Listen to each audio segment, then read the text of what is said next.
नमस्कार दोस्तों, RJ education में आपका स्वागत है।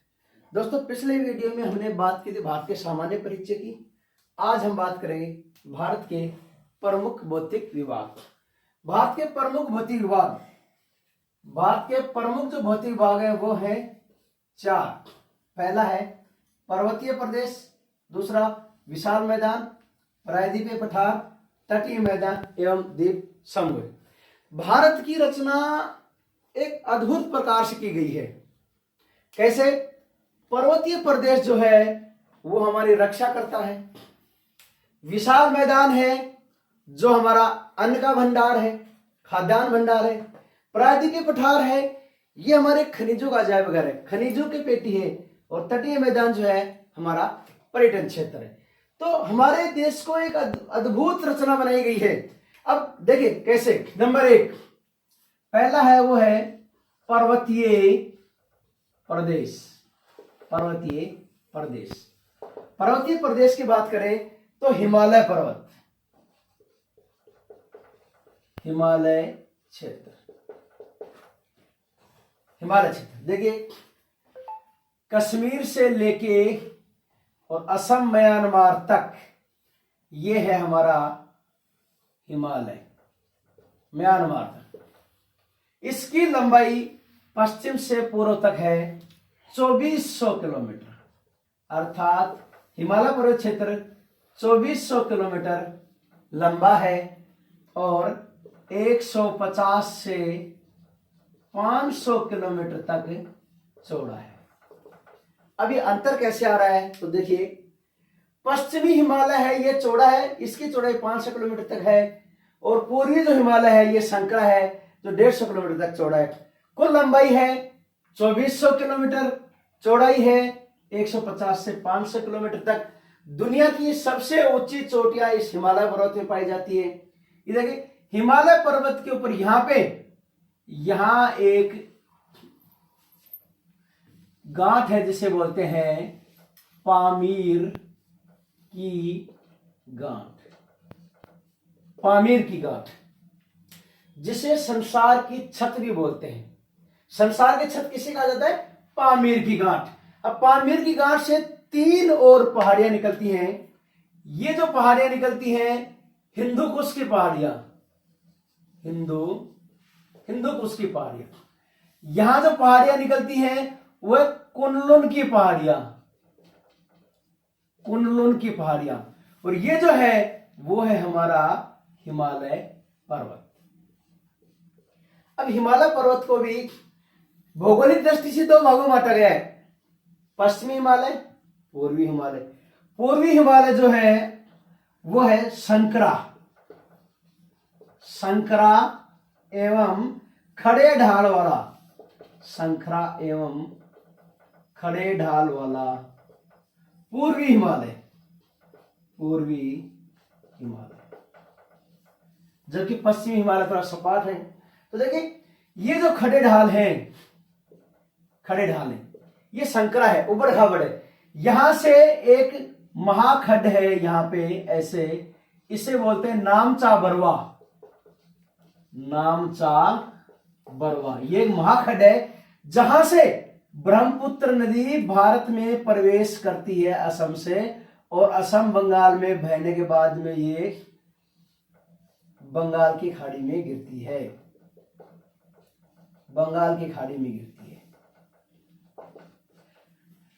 हिमालय जो है, हिमालय को 3 प्रमुख भागों में बांटा गया है। पहला है ट्रांस या महान हिमालय, ट्रांस या महान हिमालय। दूसरा है मध्य हिमालय, मध्य हिमालय। तीसरा है निम्न या शिवालिक, निम्न या शिवालिक हिमालय। ये जो हिमालय है ये ट्रांस हिमालय है। यहां पे एक दर्रा है, यहां पे इस दर्रा का नाम है काराकोरम दर्रा, काराकोरम दर्रा। प्राचीन काल में यहां से व्यापार होता था और यहीं पे यहां पे भारत की सबसे ऊंची चोटी है K2। ये है, यहां पे ये है लद्दाख हिमालय, और ये है जास्कर श्रेणी।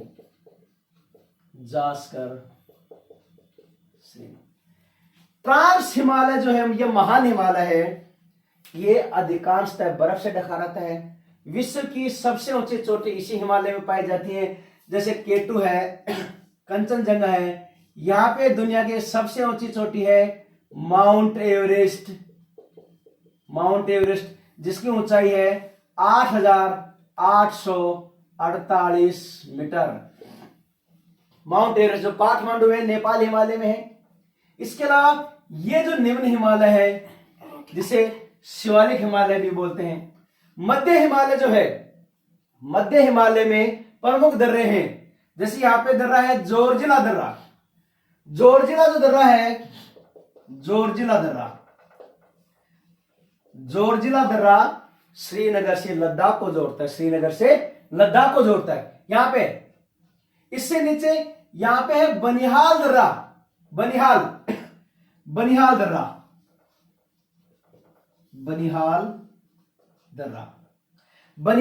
जो है वो भारत को श्रीनगर से जोड़ता है, अर्थात कश्मीर को श्रीनगर से जोड़ता है बनिहाल दर्रा। और यहां पे भारत की अभी सबसे लंबी और ऊंची सुरंग बनाई गई है, जवाहर सुरंग जो थी, और अभी नई टनल बन गई है।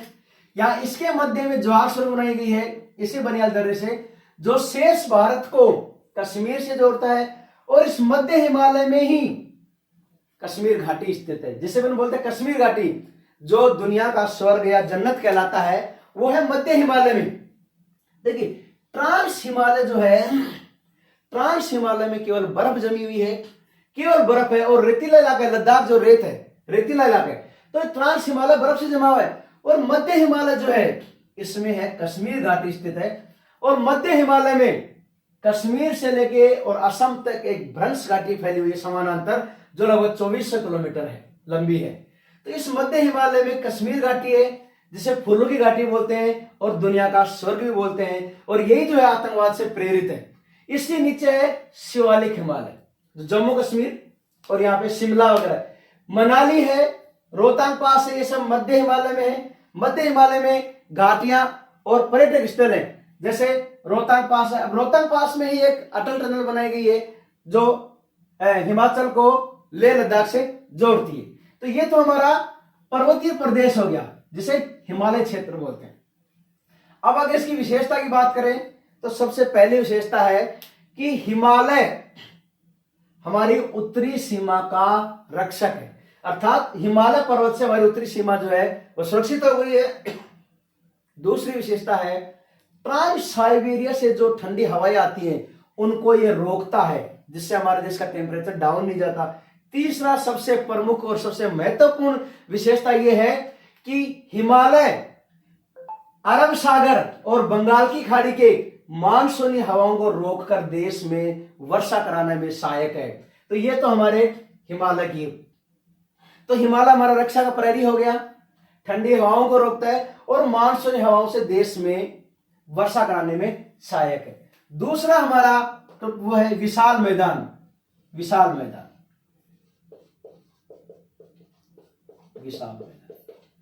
पंजाब हरियाणा से लेके बंगाल, मेघालय, असम का उड़ीसा तक का पार्ट लगभग 43% भूभाग पर ही फैला हुआ है।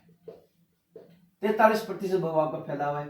इसकी विशेषता यह है कि भारत का यह अन्न भंडार है, भारत का ये अन्न भंडार है। तीसरा पार्ट है प्रायद्वीपीय। देखिए प्रायद्वीपीय पठार जो है वो त्रिभुजाकार है। ये हमारा खनिजों का अजायब घर है, खनिजों का घर है। ये अन्न भंडार हो गया, ये सीमा का प्रहरी हो गया, ये है खनिजों का घर। प्रायद्वीप के बाद, प्रायद्वीप किसे कहते हैं? जिसके तीन ओर पानी हो। देखो इधर बंगाल की खाड़ी है, नीचे हिंद महासागर हो गया, इधर हो गया अरब सागर, तीन ओर पानी है, तो इसके बीच में जो है ये त्रिभुजाकारी बोलते हैं प्रायद्वीप। तो प्रायद्वीप पठार जो है इसमें सबसे ज्यादा खनिज पाए जाते हैं, लोहा, कोयला, बॉक्साइट, तांबा, सारे खनिज इसी पेटी में पाए जाते हैं। चौथा है तटीय मैदान। तटीय मैदान जो समुद्र के किनारे स्थित है, यहाँ पे हमारे बंदरगाह है, मुंबई बंदरगाह है, गोवा बंदरगाह है, तिरुवनंतपुरम, चेन्नई, विशाखापट्टनम और कोलकाता बंदरगाह। तो तटीय मैदान जो यहाँ पे बंदरगाह है और हमारा पर्यटन क्षेत्र मुंबई जो है वो देश की आर्थिक राजधानी है। अब बात करेंगे हिमालय की वापस। यहाँ पे कैलाश मानसरोवर झील है। यहां से दो नदियां निकलती हैं। एक नदी निकलती है ब्रह्मपुत्र नदी जो सांगपो के नाम से जानी जाती है और भारत में नामचा बरुआ खड्ड में से गुजरकर असम में प्रवेश करने पर यह ब्रह्मपुत्र नदी कहलाती है। इसके जस्ट विपरीत यहां से सिंधु नदी निकलती है जो उत्तर में बहती हुई लेह लद्दाख और श्रीनगर के ऊपर से बहती हुई पाकिस्तान में प्रवेश कर जाती है। तो इस झील से दो प्रमुख नदियां निकलती हैं। इस झील का ढलान दोनों तरफ है, इधर सिंधु नदी और इधर ब्रह्मपुत्र नदी। उत्तराखंड का जो पार्ट है यहाँ पे गंगोत्री और यमुनोत्री नामक स्थान है, जैसे गंगा और यमुना का उद्गम है।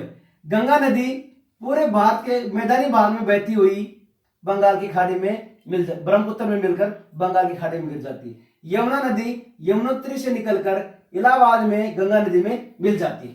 तो इन नदियों से यहां से हिमालय में 5 नदियां निकलती हैं। इससे नीचे ये झेलम नदी है, यहां से सतलज नदी निकलती है, चिनाब नदी निकलती है, रावी और व्यास, ये 5 नदियां मिलकर पंजाब कहलाता है। पंजाब 5 नदियों के बीच की भूमि। आब का अर्थ होता है बीच की भूमि। तो पंजाब में 5 नदियां बहती है और ये नदियां बहती हुई पाकिस्तान में चली जाती है और अंततः अरब सागर में आके गिर जाती है। तो ये जो पार्ट है विशाल मैदान है, यहाँ पे नदियां हैं और नदियों से सिंचाई की व्यवस्था है। तो ये हमारा अन्न भंडार है, अन्न भंडार। तो आज के लिए इतना ही दोस्तों। अगले वीडियो हम बात करेंगे हिमालय का अलावा दूसरा पार्ट जो है विशाल मैदान और प्रायद्वीपीय पठार। धन्यवाद।